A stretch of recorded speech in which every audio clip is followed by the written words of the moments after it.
Um, I'm going to switch over to my slideshow now. Please just a minute while I share my screen.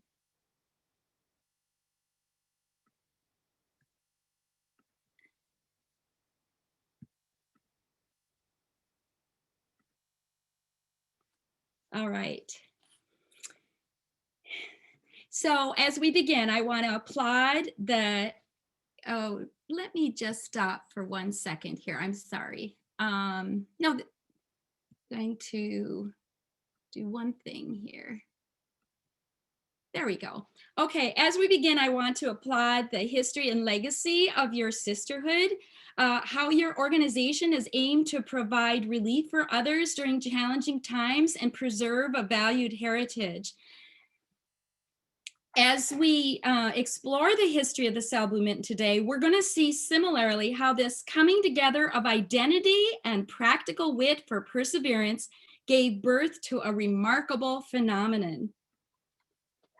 I don't know if any of you feel the way I do, but I hope our talk today about the very special Selbu mittens can give you a mini thought vacation to Norway and make your heart feel warm and happy. It would be fun if we could have met in person today to have asked those of you who have Selbu mittens to bring them along and hold them up so we could see the remarkable variety as we look at them all.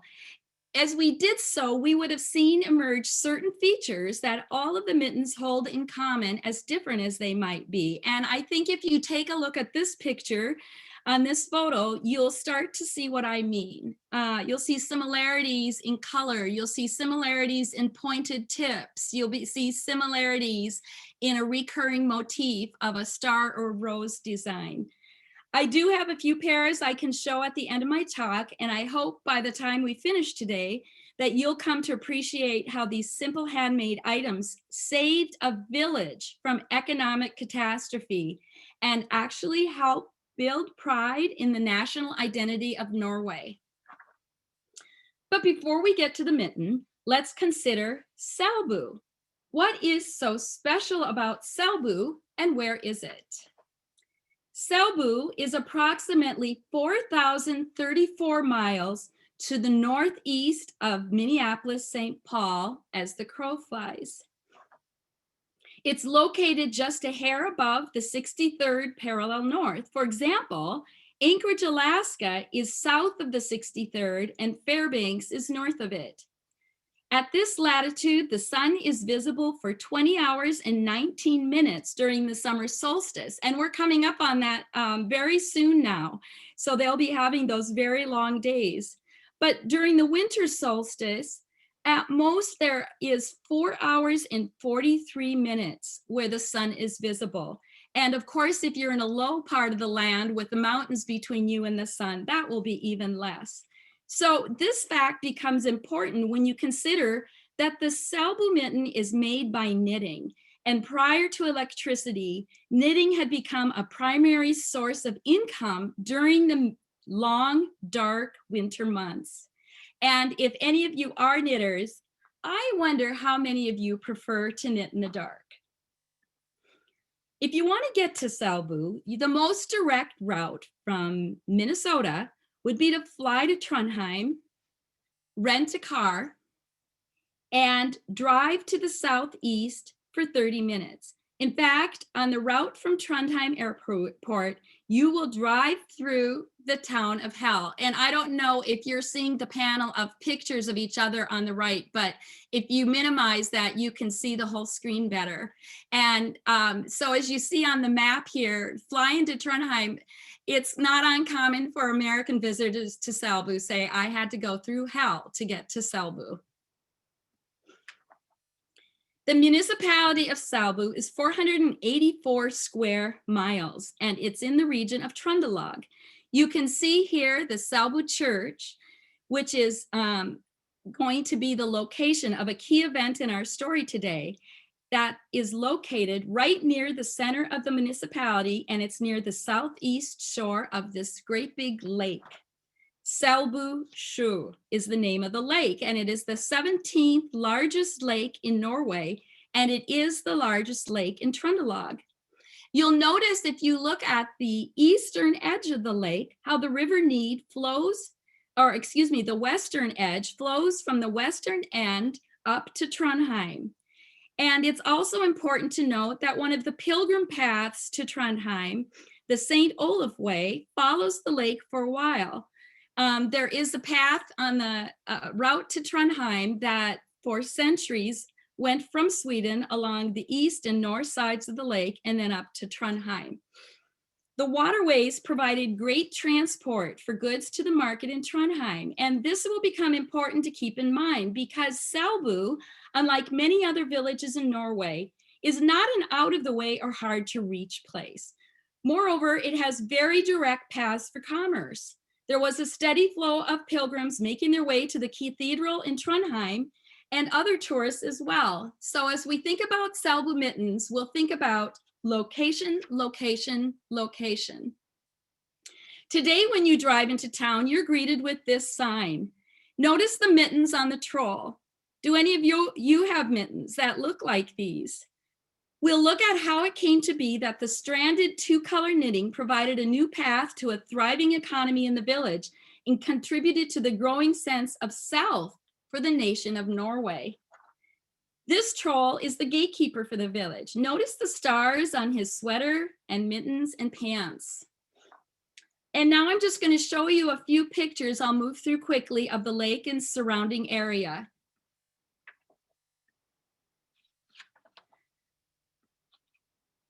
The forest industry and farming have been primary sources of income, and earlier millstone fabrication and copper mining. And an interesting fact is that actually the Statue of Liberty was built with copper from Norwegian copper mines. So maybe that's a new fact for you. Look at the steep rocky sides of the hillside going up from the lake, very hard to traverse. Many of these pictures are taken from up above the lake from a farm called Oksdalen, where my ancestors came from. At that time, the only way to reach the mountain farm was to come across the lake by boat and then climb the steep mountainside up to the area where there was enough of a plateau to build a few buildings and grow a bit of produce. On top of this, just imagine how they had to bring their horse and perhaps a cow by rowboat across the lake and up the rocky cliffs to reach their home. We'll hear more about these mountain farms later in our story.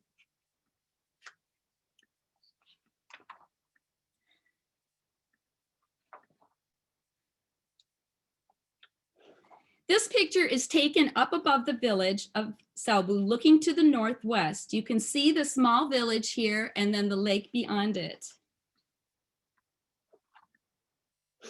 So now you can picture Selbu, where it is on a map, and the beautiful scenery of this home place for the Selbu mitten knitting phenomena.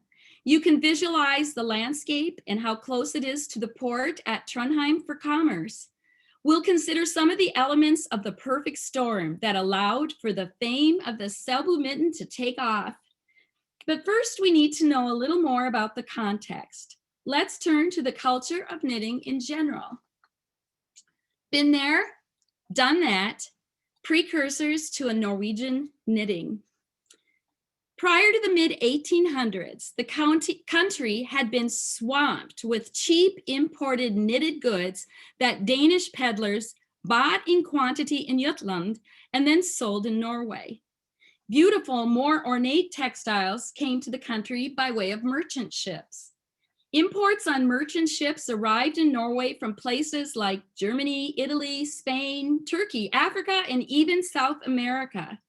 Some of the imported textiles were knitted, others were woven, and believe it or not, of these items, some were adorned with 8 pointed stars and 8 petaled flowers.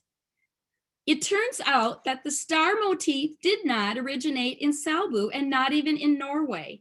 Rather, the star motif is ancient and has been prevalent throughout human history.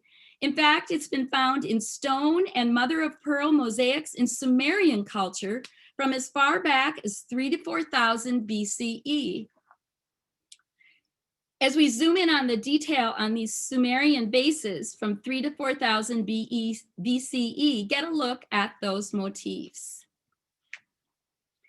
And with respect to knitting, interestingly, the star motif decorates the earliest European knitting that is preserved today. It dates from 1275. 2 pillows decorated with 8-pointed stars found in graves in northern Spain.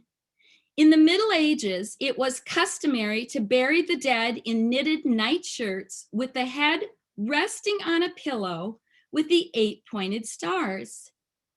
Think about how night symbolized everything that was dark, unknown, and dangerous. People sought protection from the dark and the unknown, and the guiding stars showed the way. I just loved this meaning behind the star. Here again, zooming in on detail from the pillow.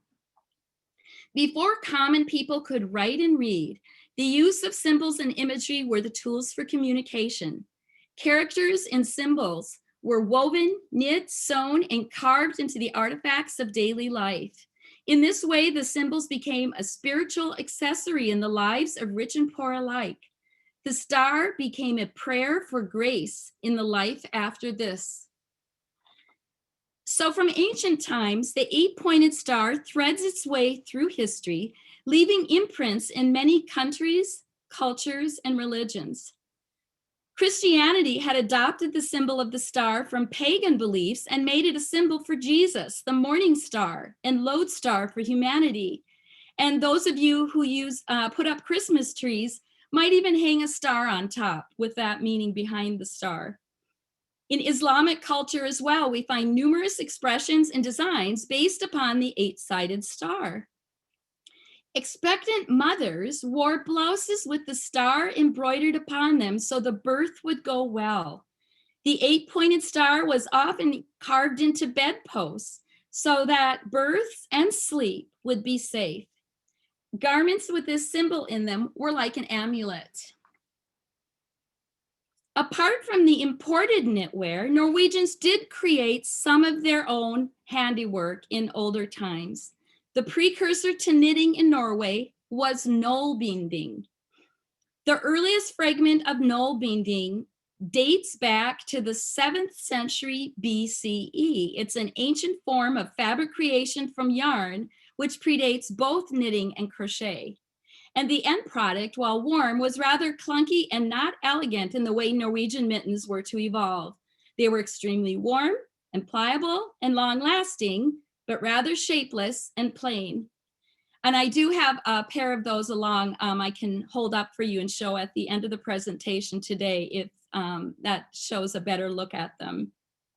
We know that knitted stockings were in Norway since 1639, but for a couple of hundred years after that, knollbinding rather than knitting remained the main technique that was used. And while studying a little bit about knollbinding, I found an interesting note that old Norwegian mittens often were stitched with 2 thumbs. 2 advantages this. One is if you're pulling your mittens on in a hurry, it doesn't matter which way you put them on. They will always work. You don't have to worry about it being on backwards, and you can just tuck in the extra thumb. The other advantage is palms wear out first. So as the palm wears out, you can just flip the mitten and wear it the other side, and you'll get twice the use out of it. So then prior to the 1800s in Norway, there had been very little knitting in general, and even less patterned knitting. Knitting, and especially the fancy sort, first gained popularity in Norway after the war and trade restrictions of the early 19th century. In many ways, Napoleon's blockade and halt to imports forced Norwegians to produce goods for their own use with their own raw materials. And you might not be surprised to learn that Norwegians were up to the task. So soon, knitting, on the heels of its precursor, knollbinding, was becoming a vital skill in Norway. Women used wool that they had processed, beginning with raising sheep on the farm, close to the house in the winter, and then up in the mountain pastures in summer, shearing them, carding the wool, and spinning it into yarn that would be woven or knit. Most typically, items were knit with yarn in the natural colors of the sheep in shades of white, black, and brown. And here we can see a picture of the hand shears and fleece. And here we've got a couple of women doing their work together, one spinning and one carding as they share the light by the fire. After shearing the sheep, a basket of fleece would be picked clean and then carded so that the tangles and clumps could be worked out in order to produce a nice fine yarn by spinning. Here, a couple of women working side by side, carding and spinning. Once spun, the fiber is ready for knitting. The essential ingredients for a pair of mittens are few. In addition to imagination and creativity, all that is needed is a set of knitting needles and yarn. That's it. So here is a picture painted by one of my favorite artists, Hans Dahl, who was a contemporary of the time when the Selbu mitten had its beginning in Norway. And the original Selbu mitten that came to fame was triggered by an experience on a summer pasture up on the mountainsides around Selbu. Just a few pictures here by this contemporary painter, Hans Dahl, to set the mood. He presents a romantic view of the farmer's life. Dahl's paintings give us a taste of the closeness of the people to the land, and in retrospect, we see how the national idea was taking shape at this time in the dress and activities of the people. Now, look at this rowboat. Can you imagine a cow and a horse being brought across the Selbu Lakes to go up the mountainside to the farm? With long summer days up in the mountain pastures, the girls watching the animals could do a lot of handiwork. What kind of handiwork? Well, certainly no binding, but more and more knitting was taking hold. Initially, the knitting was simple, using only a single color of yarn. The right thing at the right place at the right time. Selbu knitting. Along came Marit. This knitting fairy tale in Selbu started when the 16-year-old Marit and her sisters gathered after worship services behind the Selbu church on a winter day in 1857. They were socializing with the neighbors and wearing the Selbu rose mittens on their hands. It was cold, and the mittens that warmed their hands caught the attention of others, not only because of their beauty, but the warmth. Because when you're knitting with two colors of yarn, you get a double thickness of the mitten. And it also makes possible knitting in special designs. We don't know what that first pair of Selbu mittens look like, but perhaps it looks something like this. The two colors of yarn, like the sheep the wool came from, one black and the other white, stranded together to create a splendid rose, an 8-petal star-like rose design. The mittens were both beautiful and uncommon. This new fashion was adopted almost overnight by the whole parish. You can imagine folks going home, accomplished knitters, with only one idea in their heads: to knit a pair of black and white mittens with an even better pattern, reverse engineering the design in their mind so as to produce their own striking pair so that they too can elicit their own oohs and ahs by the next Sunday. Some people might admit that knitters can be a fiercely competitive breed. The practice of two-color knitting spread throughout the village, from border to border and from farm to farm, and modifications of the design quickly spread. The Selbu patterns each were named, sometimes after the people, their last names, or the farms, or the activities they did, or objects of everyday life. There's the Emstead rose, the Colset rose, the Lundbeck rose, Hoem's rose, Voldset rose, Whiskers rose, even coffee bean rose and tree rose. Hundreds of designs.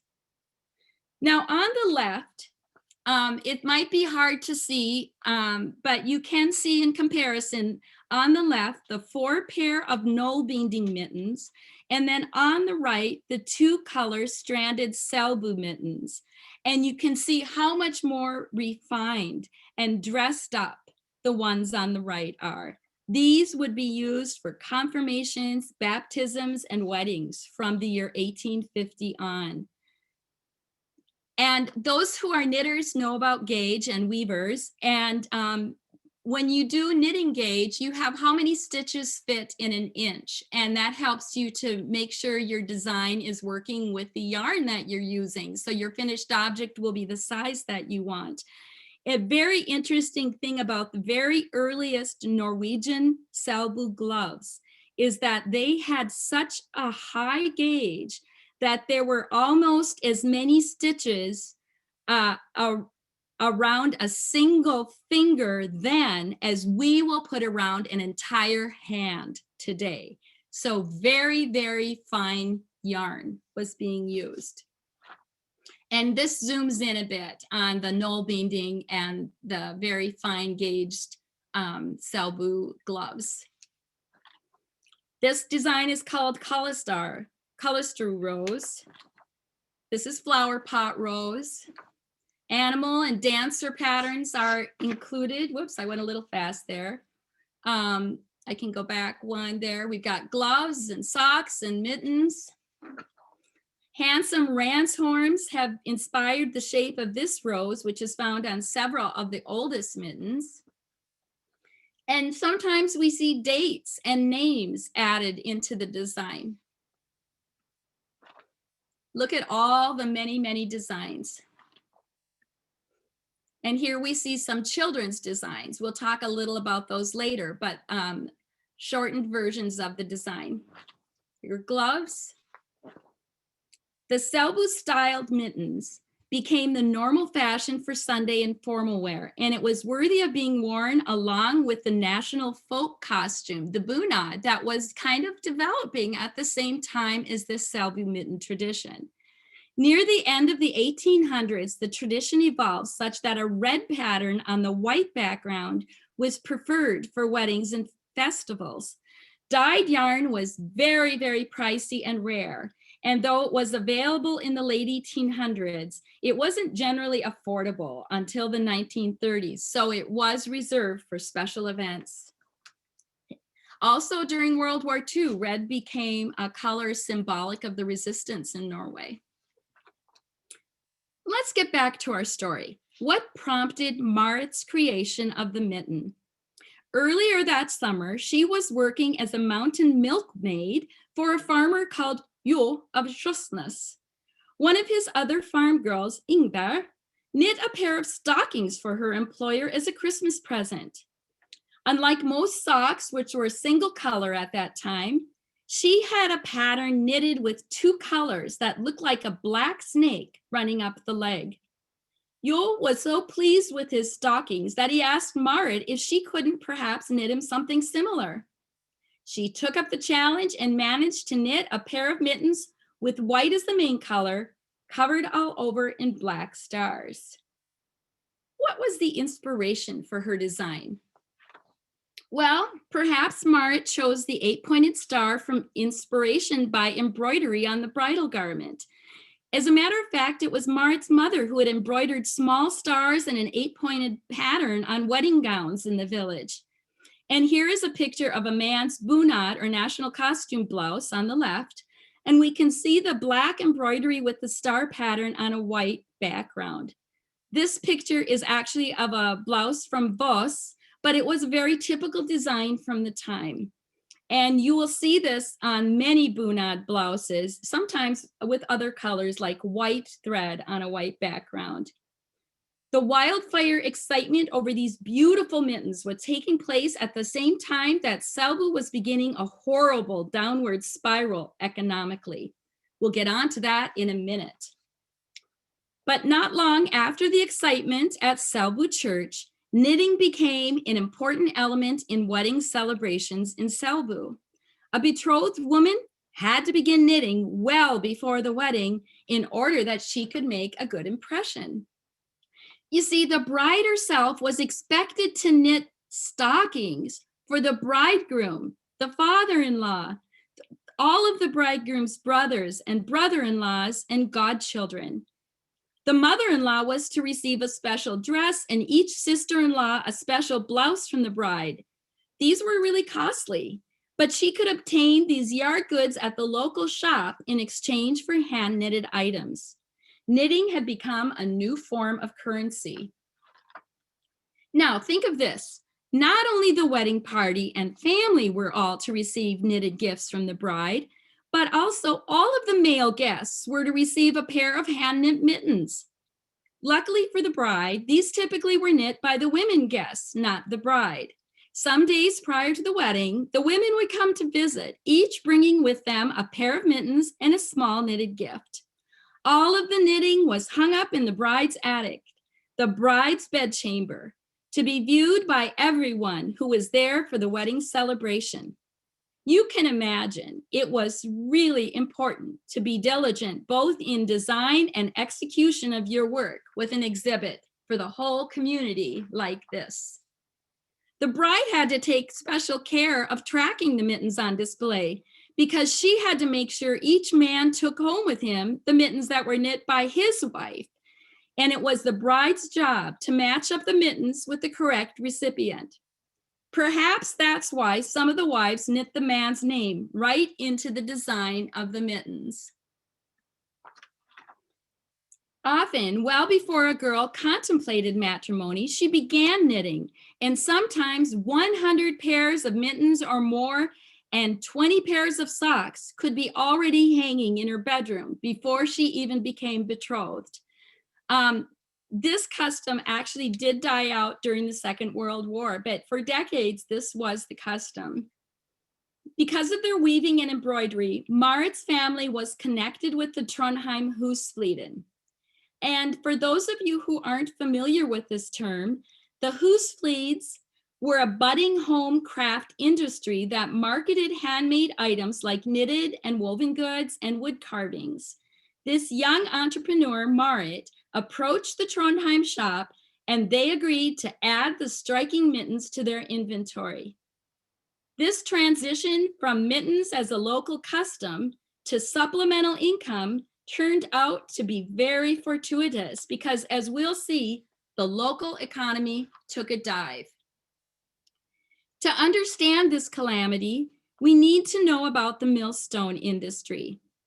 For hundreds of years, from about 1500 to 1900, the production of millstones was one of Selbu's most important sources of income, and the millstones from their quarries were shipped all around Norway and Europe. In the mid-1800s, over 300 families were supported by their men who farmed in the summers and then worked during the winter months in the Selbu millstone quarry. But by the turn of the century, the millstones could no longer compete with the concrete blocks and steel rollers. This would lead to an economic disaster for Selbu near the end of the 1800s, when the production of millstones began to grind to a halt, and it then ceased altogether in 1905. The economic crisis played a part in the massive exodus to America. About 2,300 individuals, oftentimes entire extended families, left the area to emigrate to this country. In fact, this district was one of the highest for emigration to America in all of Norway. So the village was in crisis because of the loss both of industry and people. A shop owner, Frederick Birch, who earlier had established himself as a renowned businessman by working in export of millstones, and who had developed for himself a well-run marketing apparatus and network both in country and out, began to react to the emergence of these knitting products. Already in 1883, he sent 2 pair of Selbu mittens to an industry exhibition in Christiania, what Oslo was called at that time. This was reputedly the very first time that Selbu knitting was heard of outside of the village, and the race was on. With the winter work at the quarry gone, the knitting of mittens surged ahead to fill the financial gap as knitting could be exchanged for goods at many businesses. The moment was ripe, the creative spark flashed across the village, and the blaze grew. And so from Sunday morning at the Selbu Church in 1857 to the expanded role as formal wear and wedding gifts, to 1883 when Birch began to market the mitten, and then to 1897 when Marit convinced the Huslied in Trondheim to sell them. The Selbu rose mitten was becoming a fixture of Norwegian life. Selbu knitting began to change from genuine folk knitting to a more standardized and centralized process once the financial benefit was realized, and the goal was to knit as many mittens a day as possible. Creativity was curtailed because a mitten could be knit 3 times more quickly if it was a memorized pattern. So fewer different designs were knit, and the yarn became thicker. Remember my comment about gauge, so that fewer stitches were needed per mitten. Now, there was some justification to this in the fact that merchants paid for quantity regardless of quality, and they paid very poorly as well. But even the small amount earned was useful in such times of great need, and every person in every household spent as much as they could knitting. In this way, the Selbu mitten cottage industry helped make the traditional farming life economically feasible. It was something that was portable, something that didn't take a lot of money to get started, something that could be done in the winter months when they were no longer farming, something they already knew how to do and could do while they were talking and walking. Special belt loops and bracelets and so on were used to facilitate the multitasking. Also, it didn't need a lot of light, so you could do it after dark as you aged and your vision failed. Now get this. A good knitter could knit 1 pair a day. And for those of you who aren't knitter, this absolutely blows my mind. It takes me 1 to 2 weeks to knit a pair of adult mittens. They were multitaskers, knitting as they walked to market with the yarn fastened by a hook to their dress or in a yarn basket over their arm. One woman could knit so fast that she could complete a pair of mittens on the way to market, call in at a farm to wash the mittens, hang them on her basket to dry, and start a new pair. By the time she got to market, the first pair would be dry enough to exchange for yarn and groceries. Then she knitted the 5 to 6 miles home. Apparently, she even had time to stop and talk to everyone she met on the road. The yarn basket was a great tool for knitting while walking. A basket with a handle that could be looped over the arm, the original yarn bowl. Some knitters would gather together in different houses, sharing light and company to knit for as long as possible by the little light that was available. In some households, there was always unfinished knitting lying around, which was literally thrown at any visitor who dared to sit with idle hands. Men were also keen knitters, especially during the Depression years. Hands more accustomed to the heavy outdoor work of forest and farm perhaps didn't make for the neatest knitting, but they were happy if they earned enough spare cash to keep themselves in tobacco. Some men, actually, particularly the younger ones, are said to have been very expert. The sale of knitwear became central to the Selbu economy around the time of the First World War. But in spite of its growing role in forging a national identity, the large demand and large production of Selbu knitting in between the wars ended up leading to a negative outcome. Some knitters knit, now get this, up to 3 pair of mittens in one day. And this thus led to a real downgrade in the quality of the mittens. Some used overly large needles, and others stretched small mittens when they were wet to have them valued as adult mittens and be paid accordingly. Patterns done up at this quick speed were badly placed and stitches were dropped. Quality continued to deteriorate to the point where Selbu knitting meant poor knitting. Brands from Selbu were in disarray and something had to be done. A Stitch in Time, Knitting and the Development of Norwegian National Identity. Selbu mittens were being knit fast and furiously. Meanwhile, nationalism was sweeping across Norway in the mid-19th century and a cultural revolution occurred. After 400 years of cultural drain and shifting governance by foreign powers, what did it actually mean to be Norwegian? Intellectuals searched for the suppressed true spirit of Norway. In this time, a new language was standardized. Painters created romantic landscapes of the country's unique beauty, fjords, craggy mountains, grazing goats, like we saw with Hans Dahl earlier. Folk songs, traditions, and legends were collected and recorded. National costumes, bunads, from the various counties were emerging and becoming standardized, and people were encouraged to celebrate the 1814 Constitution's anniversary on 17 Mai, the 17th of May. So the Selbu votter, or the Selbu mittens, entered the scene at the perfect time and was to become one of the foremost icons of Norway. The burning desire for a national identity was further heightened in 1905 with the dissolution of the union with Sweden. National symbols became truly important in the service of setting a standard for a distinctive cultural heritage and Norwegian uniqueness. By the time Norway was independent, there was a widespread desire to use their own raw materials rather than imported goods. Norwegian independence had to be cultivated, and love for country came first. Handcraft work was believed to contribute to and defend Norway's honor.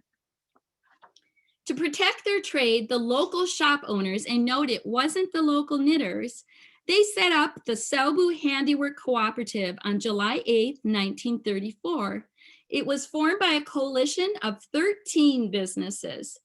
Here is a picture of the Selbu Husflid.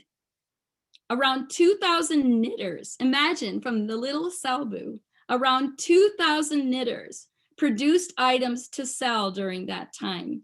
The mittens were not only sold in Selbu and tourist shops around Norway, but they became vastly popular as exports on the world market.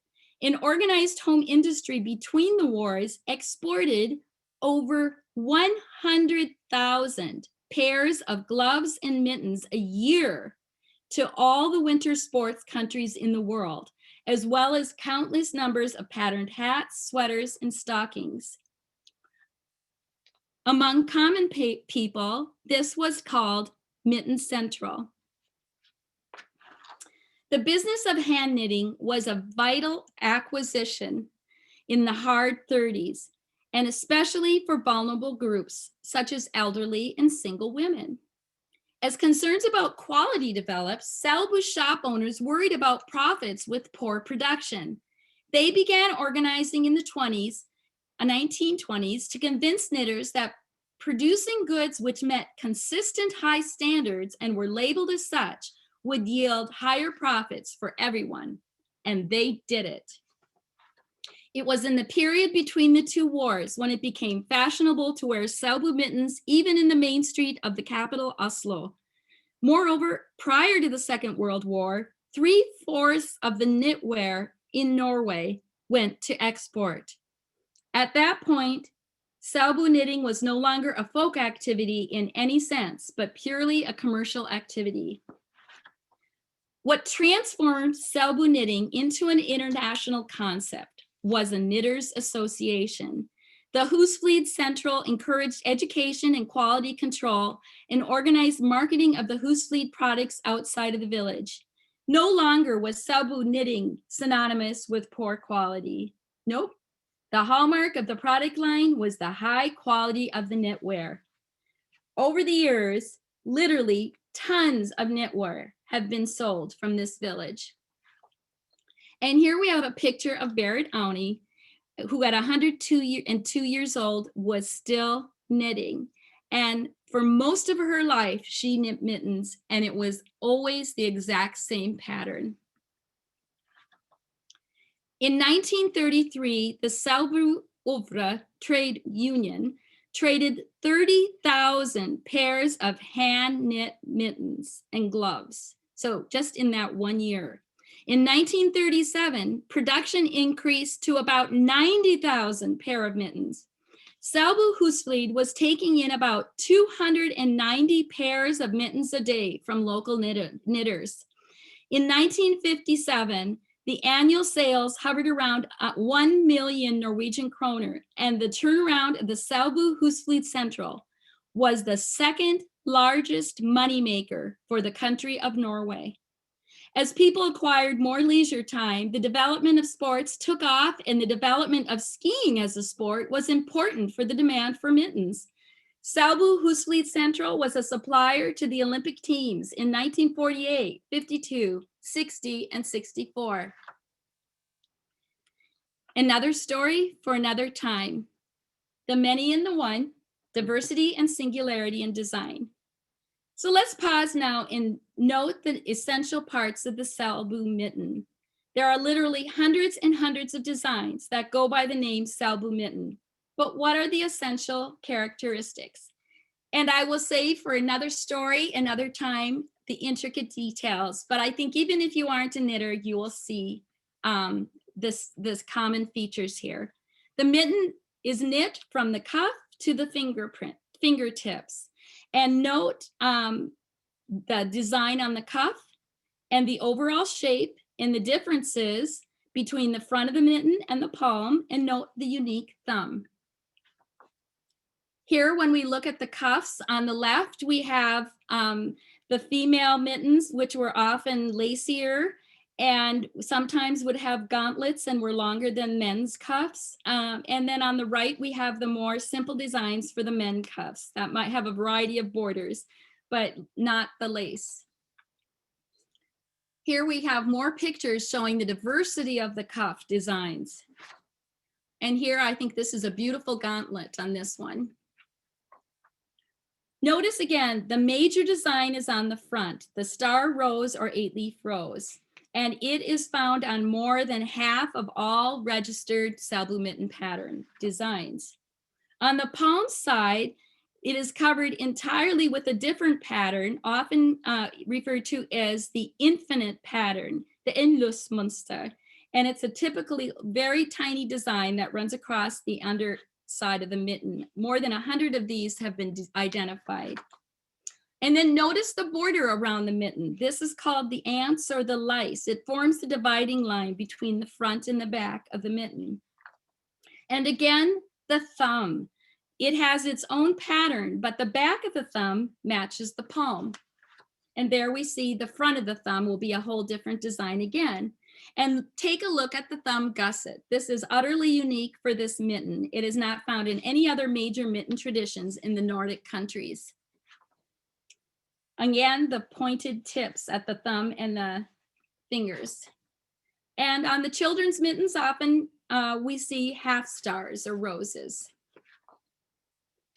Many of the pictures that I've shown today here of the mittens are from a special exhibit I attended on the Selbu mitten and Jevnaker at the Huddle in Glasberg in March 2019. And for that exhibit, they had more than 500 different pairs of mittens, many, and actually most of them knit by reverse engineering from old pictures or worn out old artifacts. Some pictures from the exhibit I'll show now. It's just a lot of detail, but you'll see room after room, no two the same. And are any of you surprised to see all the color on this part of the exhibit?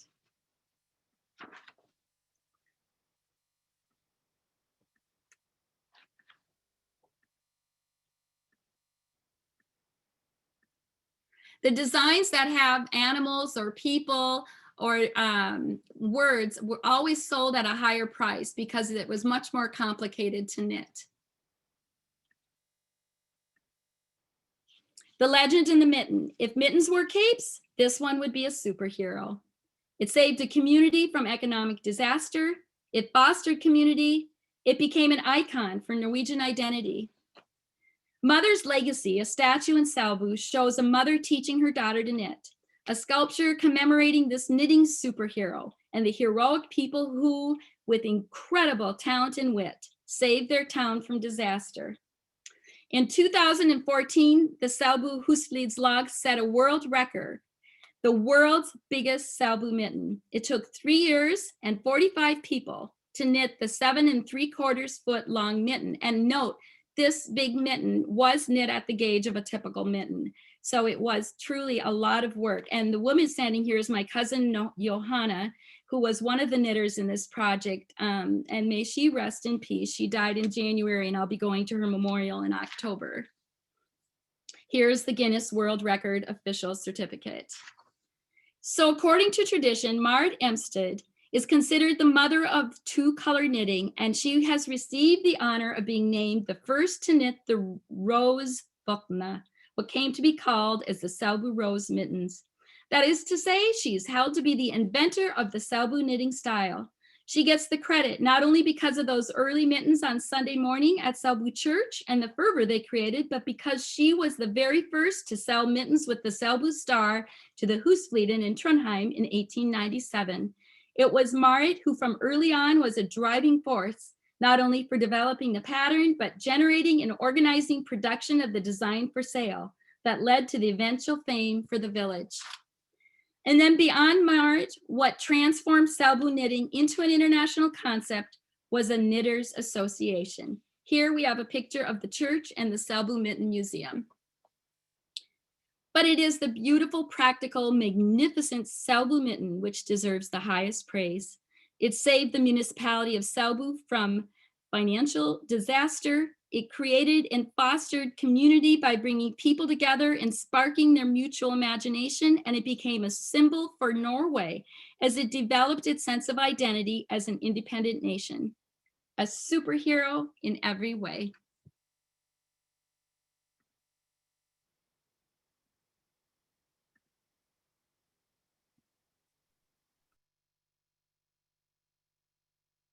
Thank you, Ellen. That was pretty fascinating. I think if you're able to turn on your picture, you had a few things you were going to show us, like your mittens. Yeah, if you think there's time, I'm happy.